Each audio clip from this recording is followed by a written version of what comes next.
بسم اللہ الرحمن الرحیم۔ جسارت ویب ٹی وی کے خصوصی پروگرام میں بیٹا ہوں پاکستان کے ساتھ آپ کا میزبان سید طاہر اکبر حاضر خدمت ہے۔ ناظرین، اس پروگرام میں ہم آپ کی ملاقات ایسے افراد سے کراتے ہیں جو پاکستان کے لیے کچھ کرنا چاہتے ہیں۔ آج ہمارے درمیان ایک ایسی ہی شخصیت موجود ہیں کہ جو نہ صرف پاکستان میں بلکہ پاکستان سے باہر بھی پاکستان کے سفیر بن کر پاکستان کا ایک روشن چہرہ پیش کر رہے ہیں۔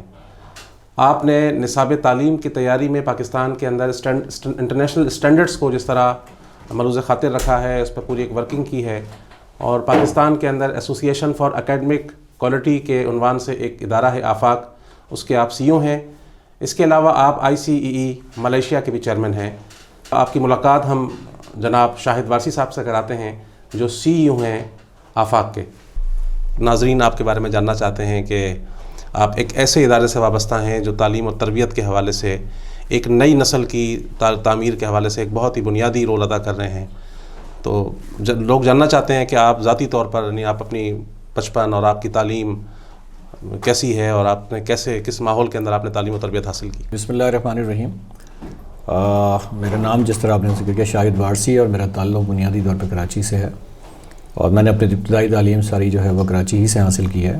کراچی میں ناز آباد میں ایک ہیپی ڈیل اسکول ہوتا تھا جہاں سے میں نے میٹرک کیا ہے، اور اس کے علاوہ پھر کراچی ہی سے میں نے پھر کراچی یونیورسٹی سے MSc جیولوجی میں کیا، اور اس کے بعد پھر میں ایجوکیشن کی فیلڈ میں آ گیا اور ایجوکیشن میں ڈگری لی، اور پھر پنجاب یونیورسٹی سے MS ٹوٹل کوالٹی مینجمنٹ میں کیا، پنجاب یونیورسٹی میں پڑھایا بھی اس کے بعد، اور اس کے علاوہ میں نے American society for quality USA میں ہے، وہاں سے ایک سرٹیفائڈ ٹرینر کے طور پہ پھر سویڈن سے بھی کچھ ایجوکیشن جو ہے۔ تعلیم ختم کرنے کے بعد کیسے آپ جو ہے وہ اس تعلیم و تربیت کے حوالے سے، نہیں بہت کم لوگ فیصلہ کرتے ہیں، ایسی بات ہے کہ ایک لوگ چاہتے ہیں کہ ایک بڑا کیریئر ہو اور بڑا زبردست، لیکن آپ نے جو جس کیریئر کا انتخاب کیا یہ تو نسلوں کی تعمیر کرتا ہے۔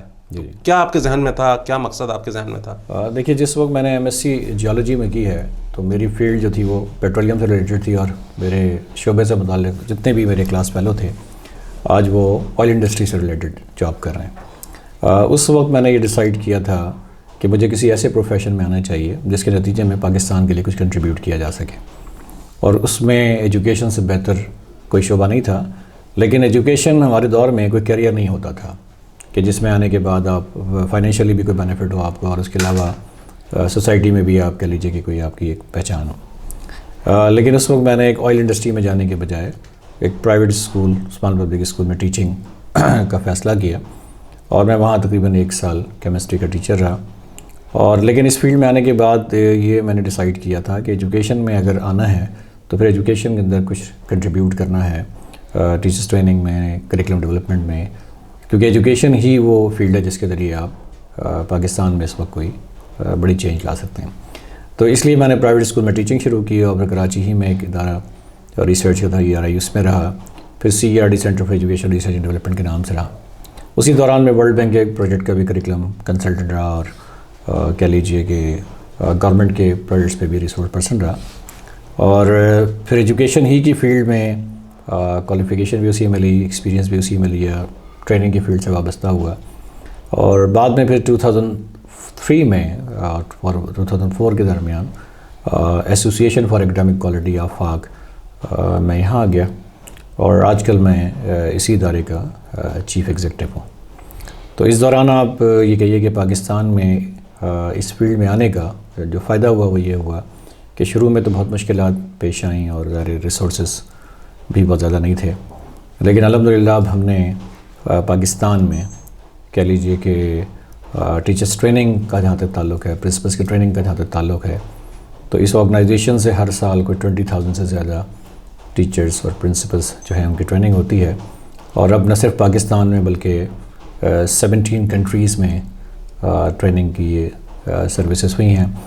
اور اسی طرح پھر جو نصاب سازی ہے اور کریکولم ڈیولپمنٹ کا کام ہے جو انتہائی مشکل کام ہے، اور اس کام کو ظاہر اسٹیٹ کی سطح پہ کیا جاتا ہے، تو ہم نے اس فیلڈ میں آنے کے بعد جب اس شعبے میں کام کیا تو آج الحمدللہ آپ فیڈرل بورڈ کو لے لیں، آپ پروونشل بورڈ میں چلے جائیں، آپ پرائیویٹ اسکول میں بھی چلے جائیں، تو وہ آفاق جو پاکستان کے ٹاپ 50 میں بھی نہیں آتا تھا الحمدللہ نمبر 1 ادارہ ہے، اور گورنمنٹ سیکٹر کا بھی کریکولم میں کوالٹی ایجوکیشن کے لیے جو ہے اس میں بھی کام کر رہا ہے، پرائیویٹ سیکٹر کے لیے بھی، کام کر رہا ہے. تو آج اس آرگنائزیشن میں کوئی مور دین 600 پرماننٹ امپلائیز ہیں, 30 سٹیز میں اس کے آفیسز ہیں.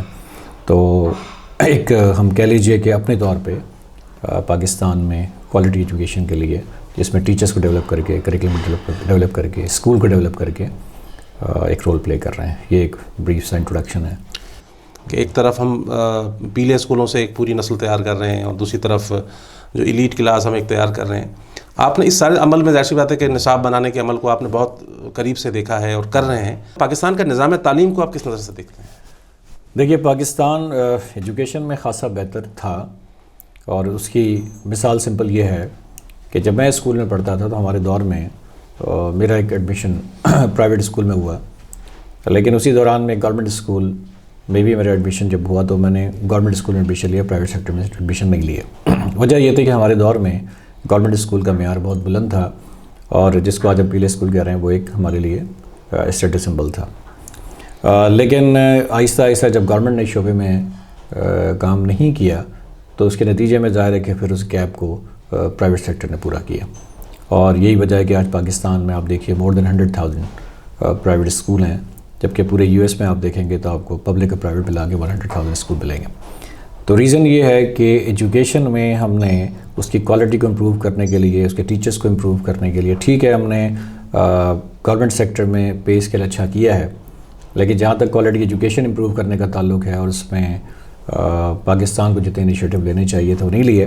اور اس کا عملی مظاہرہ میں اس طرح نظر آتا ہے کہ جس وقت میں آج سے 3-4 سال پہلے ملائیشیا گیا تو ملائیشیا کے چیف منسٹر سے جب ہماری ملاقات ہوئی تو جو اس کا ایڈوائزر تھا اس نے ہمیں بتایا کہ اس نے اپنی تعلیم لاہور سے حاصل کی ہے, اور وہ کہتا تھا کہ پاکستان ہمارے لیے ایک رول ماڈل ہوتا تھا اور آپ لوگ ایجوکیشن میں بہت پیچھے رہ گئے. اسی طرح کا ایکسپیرینس مجھے مالدیو میں ہوا, جس کے ایک منسٹر نے مجھے بتایا کہ اس نے ایجوکیشن پاکستان سے حاصل کی.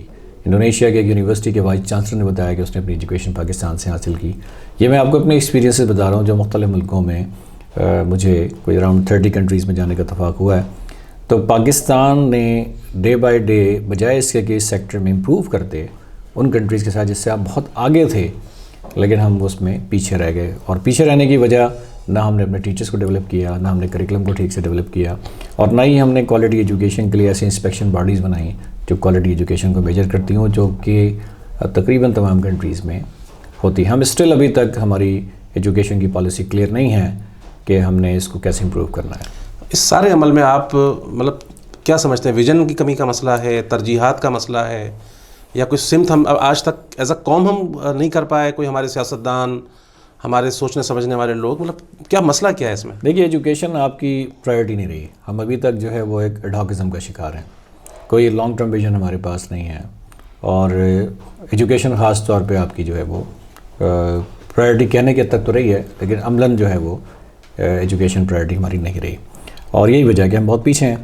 ورنہ اگر آپ پیچھے ہسٹری میں چلے جائیں تو وہ کوریا جو ایجوکیشن میں بہت پیچھے تھا, ملائیشیا بہت پیچھے تھا, آج آپ حیران ہوں گے کہ کوریا دنیا کی ٹاپ 5 کنٹریز میں آتا ہے. اس کا ریزن یہ ہے کہ ایجوکیشن سیکٹر کو اس نے فوکس کیا, اور فوکس کرنے کے نتیجے میں اس نے اپنے ٹیچرس امپروو کیا, اپنا کریکلم امپروو کیا. پاکستان میں ہمیں کوئی لانگ ٹرم پلاننگ نظر نہیں آ رہی ہوتی. ایک کریکلم 2006 میں بنتا ہے, پھر وہ نہ 10 میں ریویو ہوتا ہے, نہ 12 میں ریویو ہوتا ہے, جبکہ جو ایسے کنٹریز جنہوں نے بہت اچھے رول پلے کیے ہیں ایجوکیشن سیکٹر میں, وہ 5-5 سال بعد اپنے کریکلم کو ریوائز کر رہے ہوتے ہیں. ہمارے یہاں ظاہر ہے کہ ایسا کوئی, تو آپ کہہ لیجیے کمٹمنٹ جو ہے وہ نظر نہیں آتی. ادروائز پاکستان میں پوٹینشیل کے لحاظ سے کسی چیز کی کمی نہیں ہے, آپ جو چاہیں کر سکتے ہیں, لیکن اس میں ویژن ہونا چاہیے, کمٹمنٹ ہونا چاہیے. ان دونوں چیزوں کے بغیر ہی ممکن نہیں ہے. اس کا ذمہ دار کون ہے, آپ کس کو ذمہ دار سمجھتے ہیں؟ ظاہر ہے اسٹیٹ ذمہ دار ہے اس میں. تو کیونکہ پرائیویٹ سیکٹر میں ٹھیک ہے ہم کام کر رہے ہیں, اور بھی بہت سارے ادارے کام کر رہے ہیں, لیکن آپ کتنے ریسورسز لگا لیں گے, آپ کتنا کام کر لیں گے, ان کے وسائل بہت محدود ہیں. لیکن جب یہی انیشیٹو آپ گورنمنٹ کے تحت لیں گے ایجوکیشن سیکٹر کو امپروو کرنے کے لیے, تو وہ زیادہ بہتر رول پلے کر سکیں گے. پرائیویٹ سیکٹر بہت اچھا رول پلے کر رہے ہیں پاکستان میں, بہت انہوں نے انویسٹ کیا ہے اس فیلڈ کے اندر, بہت کمٹمنٹ کا مظاہرہ کیا ہے, لیکن ظاہر ہے کہ ان کے محدود ہیں. دنیا میں کہیں پر بھی اگر ایجوکیشن امپروو ہوئی ہے تو وہ گورنمنٹ کے سنسیئرٹی کی بنیاد پر ہوئی ہے. ایسا نہیں ہوا کہ ایک پرائیویٹ این جی او اٹھی اور اس نے جا کے پورے ایجوکیشن سسٹم کو بہت زیادہ ٹھیک کیا. جبکہ اسٹیٹ اپنی کمٹمنٹ شو کرتی ہے. تو آپ دیکھیے کہ چائنا جو آج سے 50-60 سال پہلے دنیا کے اتنے اہم ملکوں میں شمار نہیں ہوتا تھا, آج اسکول ایجوکیشن میں چائنا دنیا کے ٹاپ 5 کنٹریز میں آتا ہے، بلکہ آپ کہہ لیجیے بعض معاملات میں نمبر 1 آتا ہے. تو اس کی وجہ یہ ہے کہ ان کی ایجوکیشن کے ساتھ بہت کمٹمنٹ ہے. اب یورپین کنٹریز جو ہیں ان کی پرائیویٹ یعنی ایجوکیشن سیکٹر میں اسکول میں اجارہ داری نہیں ہے.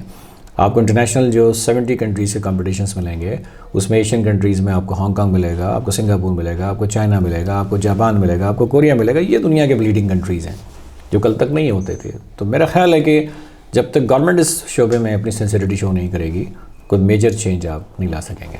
نصاب تعلیم کی تیاری پہ ہم بات کرتے ہیں. پاکستان میں جو ادارے ہیں، ٹیکسٹ بک بورڈز کے جو ادارے چاروں صوبوں کے ہیں آزاد کر، آپ کیا ان کی کارکردگی کو کس طرح دیکھتے ہیں؟ دیکھیے، ٹیکسٹ بک بورڈ کا کام تو ایک ٹیکسٹ بک کو ڈیولپ کرنا ہے نا. اب جیسے گورنمنٹ نہیں آئی ہے، اس نے گورنمنٹ نے ڈسکس کیا کہ جی ہم کریکلم کو یکساں نظام تعلیم کریں گے. اب اس یکساں نظام تعلیم میں خود ایک بڑا کنفیوژن ہے. اس کی وجہ یہ ہے کہ پاکستان کا نظام تعلیم تو یکساں ہی تھا، پہلے ایک ہی کریکلم تھا اور ہر ٹیکسٹ بک بورڈ اس کریکلم کو فالو کرنے کی پابند تھی. لیکن آپ نے 18ویں ترمیم کے ذریعے اس کو صوبائی معاملہ پہلے قرار دے دیا. اب جب صوبائی معاملہ کر دیا تو پھر صوبائی حکومتوں کو اپنا کریکلم بنانا پڑے گا، دیگر چیزیں کرنی پڑیں گی. تو اس طرح آپ نے کچھ ایسے ڈیسیجن کیے ہیں جس سے آپ اور پیچھے ہو گئے ہیں بجائے اس کے کہ آپ اس میں آگے جاتے ہیں. تو میں یہ سمجھتا ہوں کہ یکساں نظام یعنی ٹیکسٹ بک بورڈ کا جو معاملہ ہے وہ تو بعد میں آتا ہے. ٹیکسٹ بک بورڈ سے پہلے نیشنل کریکلم ونگ ہے. نیشنل کریکلم ونگ اپنے کریکلم کو ریوائز کرتا ہے. اس کے بعد تمام صوبہ جات میں جو ٹیکسٹ بک بورڈ کتابیں لکھتے ہیں ان کتابوں کو وہ ریویو کرتا ہے، اور کتاب اس کا ایک پارٹ ہے. پھر اس کتاب کے علاوہ آپ کا اسسمنٹ کا نظام ہے پورا. آپ کے یہاں چیٹنگ بہت ہے، میمورائزیشن بہت ہے، روڈ لرننگ بہت ہے. تو ظاہر یہاں انٹلیکچوئلس کیسے پیدا ہوں گے؟ تو آپ کو اپنے اسسمنٹ کا نظام ٹھیک کرنا ہوگا، آپ کو اپنے کریکلم کا نظام ٹھیک کرنا ہوگا، ٹیچرس ٹریننگ کو ڈیولپ کرنا ہوگا. تو یہ ساری چیزیں جب ملیں گی تو اس کے نتیجے میں جا کے آپ کہہ لیجئے کہ جو اسٹوڈنٹس ہیں اس میں امپروومنٹ آئے گی. صرف ایک سیکٹر میں کام کر کے آپ کوئی میجر چینج نہیں لا سکتے. تو آفاق کو کیا چیلنجز تھے اور آپ نے کہاں سے کام شروع کیا؟ اور نصاب تعلیم کی تیاری اور پھر ٹیچرس ٹریننگ اور اس کے بعد پھر مطلب بچوں کے حوالے سے ظاہر سی بات ہے ان کی کردار سازی، یہ بڑا کام ہے جو آپ نے انسائکلوپیڈیا. تو مطلب کیسے چیلنجز کیا تھے اور آپ نے کیسے سفر کو جو ہے نا وہ؟ دیکھیے، چیلنجز کا اندازہ تو آپ اس سے لگائیے کہ جب 2003 میں لاہور آیا تھا تو ہماری آرگنائزیشن کے پاس چند امپلائیز تھے اور ظاہر کے ریسورسز بہت محدود تھے جس طرح پرائیویٹ سیکٹر کے پاس ہوتا ہے. اور ہمارے پاس کوئی بہت زیادہ ایکسپرٹیز بھی باہر کی نہیں تھی کہ فارن کوالیفائڈ بہت سے لوگ ہمارے پاس ہوں. جو چیز تھی ہمارے پاس، ہمارا ایک ویژن تھا، ہم اس فیلڈ میں کام کرنا چاہتے تھے. ہم نے یہ سوچ کے نہیں کیا کہ ہمارے پاس وسائل ہیں کہ نہیں. اسی آرگنائزیشن میں جو ہے اس وقت جو ڈائریکٹر کی ایک سیلری ہوتی تھی، آپ کہہ لیجیے اس وقت ہماری کمپنی میں ڈرائیور کی سیلری ہے. تو لوگ سیلری کی بنیاد پہ کام نہیں کرتے تھے. ایک ویژن تھا، ایک مشنری جذبہ تھا، اور جو امپلائیز تھے ان کے ذہن میں تھا کہ ہم نے ایجوکیشن سسٹم میں بڑا رول پلے کرنا ہے. اور الحمدللہ بہت عرصہ نہیں لگا. اس آرگنائزیشن نے 14-15 ایئرس کے اندر پورے پاکستان میں کوالٹی ایجوکیشن کا جو رول پلے کیا وہ ظاہر کے ناقابل یقین ہے. اس کی وجہ میں آپ کو بتاؤں کہ اس آرگنائزیشن میں اس وقت کوئی 100 کے قریب لوگ ہوں گے جو ریسرچ ڈپارٹمنٹ سے فل ٹائم وابستہ ہیں. کریکلم ڈیولپمنٹ میں، ٹیکسٹ بک رائٹنگ میں، پرائیویٹ سیکٹر میں ایسا کوئی کلچر پہلے موجود نہیں تھا. اس آرگنائزیشن میں ہم نے اسکولوں کو ڈیولپ کرنے کے لیے، پبلک اور پرائیویٹ سیکٹر کو ڈیولپ کرنے کے لیے ایک ڈی سینٹرلائز پورا نظام بنایا. اس ڈی سینٹرلائز نظام کے تحت ہم نے پورے پاکستان میں 42 ریجنز بنائے. ان ریجنز میں ہم نے ٹریننگ سینٹرز بنائے.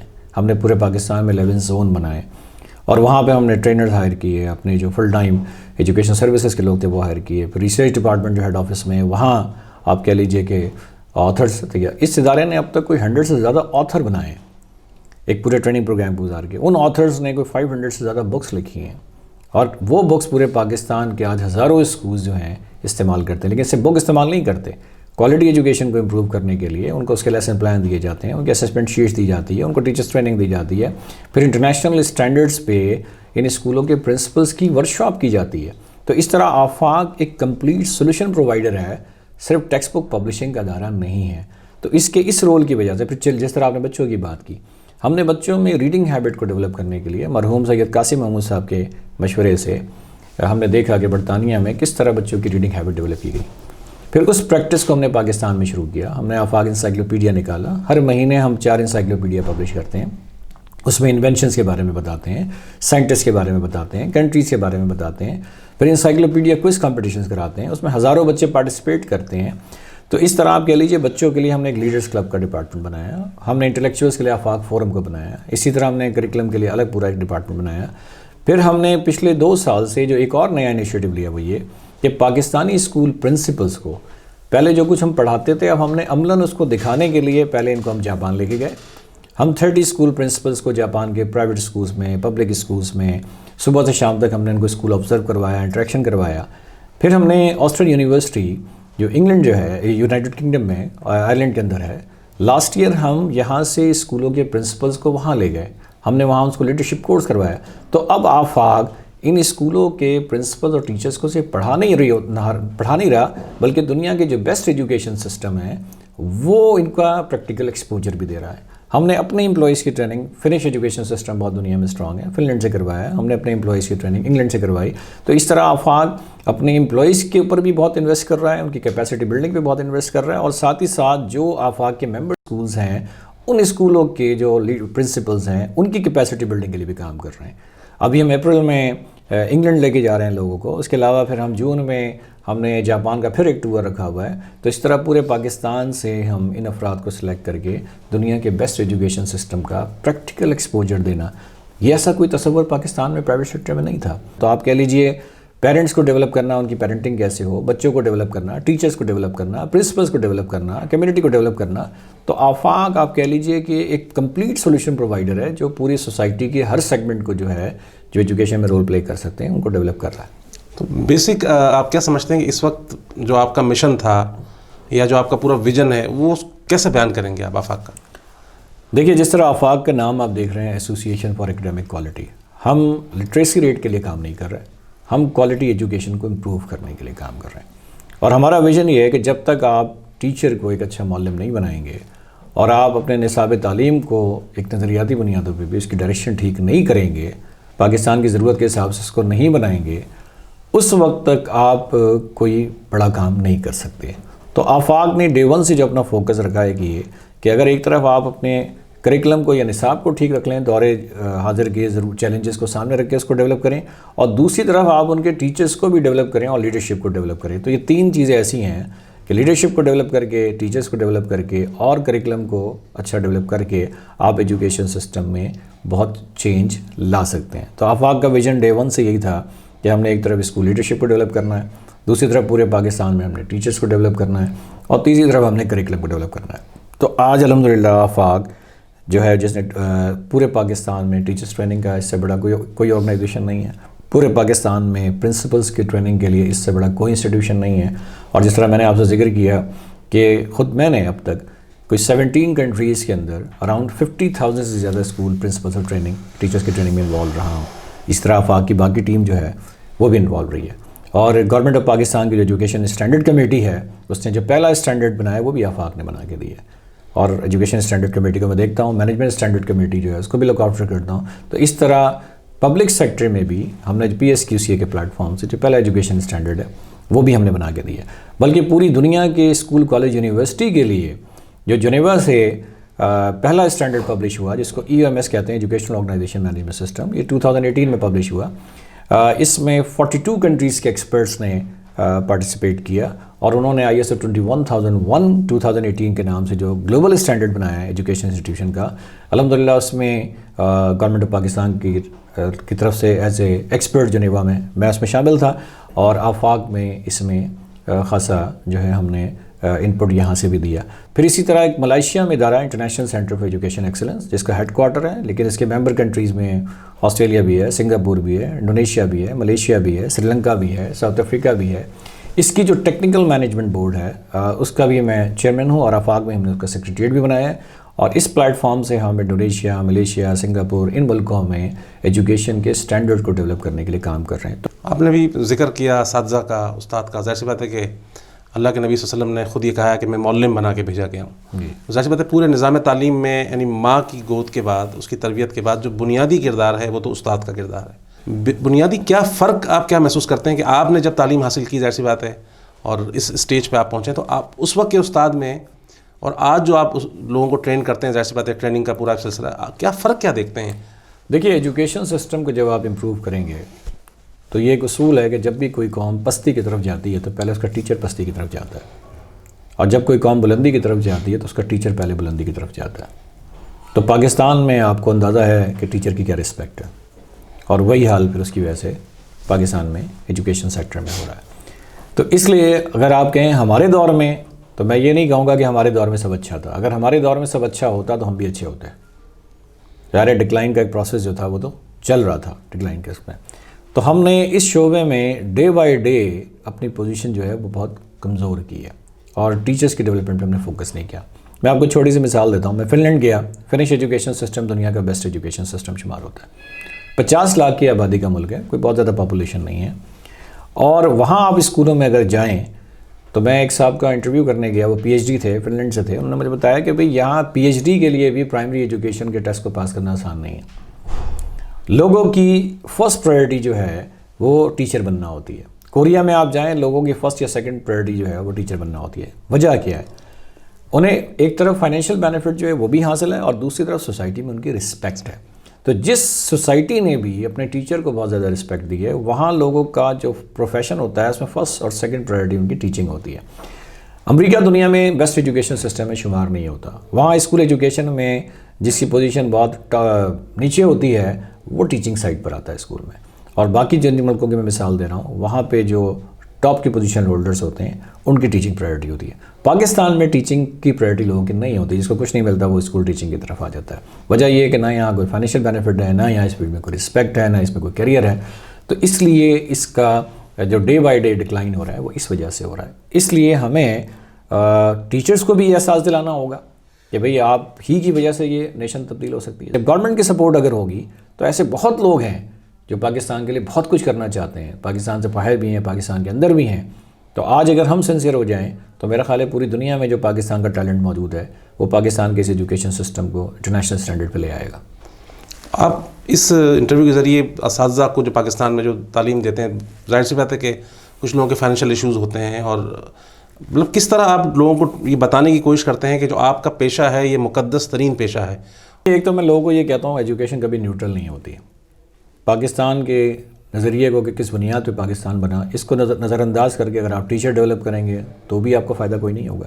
اس کو نظر انداز کر کے آپ نصاب بنائیں گے تو اس کا بھی فائدہ کوئی نہیں ہوگا. ایک آئیڈیالوجی کی بیس پہ یہ ملک بنا ہے، آپ کی سب چیزیں اس کے ساتھ الائن ہونا ضروری ہے. اور آپ سیلری دے کے ایجوکیشن میں کوئی بہت بڑے چینج نہیں لا سکتے جب تک اس کے اندر ایک مشنری اسپرٹ نہ ہو. مشنری اسپرٹ آپ اسی وقت پیدا کریں گے جب ایک پورا ویژن دیں گے کہ آپ پاکستان کو کیسا پاکستان بنانا چاہتے ہیں. تو جب تک آپ پاکستان کو کیسا پاکستان بنانا چاہتے ہیں یہ ویژن آپ ٹیچرز کو نہیں دیں گے اس وقت تک، اور بڑا گول نہیں دیں گے، اور انہیں یہ احساس نہیں دلائیں گے کہ آپ اس ملک کو بنائیں گے، تو اس وقت تک کوئی آپ کہہ لیجئے کہ پاکستان بڑا رول پلے نہیں کر سکے گا. اور میں یہ ذاتی طور پہ یہ سمجھتا ہوں، اور میں پرنسپل کنونشن میں یہ بات بھی کرتا ہوں کہ اگر آپ اس فیلڈ میں کچھ کرنا چاہتے ہیں تو ریسورسز بہت میٹر نہیں کرتے. مطلب میں اگر آپ کو اپنی مثال دوں تو ظاہر ہم مڈل کلاس طبقے سے بلانگ کرتے ہیں. میں نے اپنا ابتدائی کیریئر 2500 کی سیلری سے شروع کیا، لیکن اس وقت سیلری دیکھ کے کام نہیں کیا تھا. اس وقت چونکہ اس فیلڈ کا انتخاب کیا تھا، اپنی لائن چھوڑی تھی پیٹرولیم کی، تو یہ سوچ کے کیا تھا کہ اس فیلڈ میں کچھ نہ کچھ کنٹریبیوٹ کرنا ہے. تو وہ کنٹریبیوشن ذہن میں تھا. مشکل حالات آئے، لیکن آج ان حالات کے بعد آپ کے سامنے ہے کہ ہم نے بہت ہی چھوٹے سے سرمایہ کے ساتھ یہ ادارہ شروع ہوا. آج الحمدللہ پوری دنیا میں یہ اپنے امپلائیز کو ان کی کیپیسٹی بلڈنگ کے مواقع دیتا ہے، اور ہم جو ہمارے کہہ لیجئے کہ اس کی ریکوائرمنٹس ہے وہ پوری کرتا ہے. تو ایسا نہیں ہوتا کہ پہلے آپ وسائل دیکھتے ہیں پھر ویژن بناتے ہیں. پہلے آپ ویژن بناتے ہیں، اس کے پھر اچیومنٹ کے لیے اسٹرگل کرتے ہیں، تو پھر آپ کو وسائل کی ضرورت پڑتی ہے. اور فائنینشلی بھی میں ٹیچر سے یہ کہنا چاہوں گا کہ جو اسکلفل ہے اس کے لیے اس فیلڈ کے اندر جو ہے بہت اسکوپ ہے. اور جاب تو آپ کر ہی رہے ہیں، سیلری تو آپ کو مل ہی رہی ہے، لیکن جب آپ اس کو ایک مشن سمجھ کے کریں گے تو اس کے نتیجے میں آپ جو ہے وہ کیپیسٹی بھی آپ کی بلڈ ہوگی. تو جب تک آپ کی اپنی لرننگ نہیں ہوگی اس وقت تک آپ کی ارننگ بھی نہیں ہوگی.